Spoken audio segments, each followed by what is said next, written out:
Bienvenue dans cette nouvelle Minute Nio. Aujourd'hui, je vais vous parler de Under Silver Lake.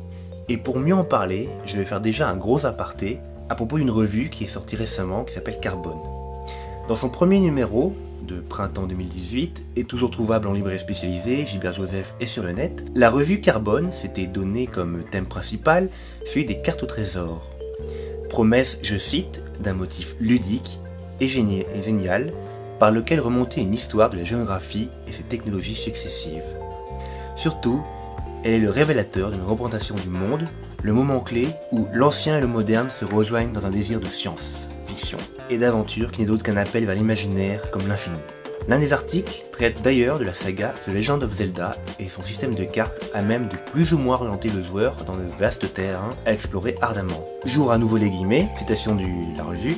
Sans jamais se départir d'un sens du mystère ludique, elle compte parmi les précurseurs du jeu en monde ouvert, genre qui s'appuie sur l'immensité d'une carte pour offrir aux joueurs un idéal de liberté.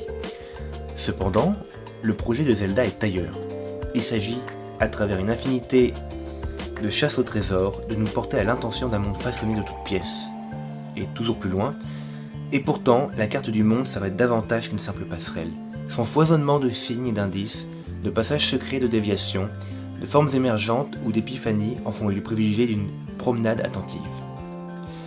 De Zelda à Under Silver Lake, il n'y a qu'un pas, et il sera franchi lors d'une scène clin d'œil nécessaire à l'intrigue où le personnage joué par Andrew Garfield a besoin d'une carte pour progresser dans le dernier niveau du film.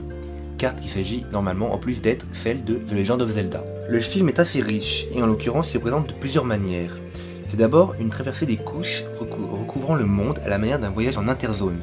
Coucou Burug, coucou Cronenberg, qui a d'ailleurs adapté Burug dans Le Festin nu, qui n'est pas sans rappeler David Lynch aussi par moments, de très beaux moments d'ailleurs. C'est ensuite une traversée des apparences et de la réalité, via une multitude de signes que le personnage principal et donc le spectateur doivent méthodiquement décoder, façon Roland Barthes, version 2.0. Un décodage où la pop culture imprégnerait tout le substrat de notre vie actuelle. Il faut donc, dès le début, accepter le film et se laisser porter par ce jeu de pistes, de signes de cartes, qui risquera peut-être d'en déstabiliser certains et certaines, pour apercevoir une nouvelle critique de la côte californienne d'Hollywood, l'usine à rêve, plus subtile que n'était Maps of the Star par exemple, où Cronenberg nous apprenait pas forcément grand chose. Ici, David Robert Mitchell s'amuse, quitte à procéder à une légère mise en abîme. On aperçoit par exemple une projection en plein air d'un film qui ressemble très près à ce que Mitchell avait pu tourner dans le mythe de Sarah Pyjama, son premier film, The Myth of the American Sleepover.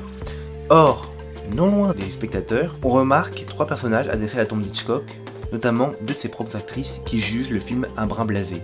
L'une d'elles expliquera d'ailleurs ensuite au héros, très détaché, être aussi escort girl, parce qu'un petit film indépendant comme ça, même à Hollywood, ça reprend pas des masses, c'est la vie mon monsieur. On ne saura si Mitchell est lucide ou cynique sur le monde du cinéma. Probablement plus en train de pouffer de rire sur son personnage principal de grand branleur, au propre ou figuré, très bon Andrew Garfield d'ailleurs dans ce genre de rôle, dans le riche jeu de pistes méta à décortiquer au visionnage en salle, mais aussi peut-être lors de prochains visionnages dont le film contient des détails et d'idées dans sa structure très riche. Probablement un futur film culte. En tout cas, c'est un film à voir assurément. Moi j'ai adoré. Merci.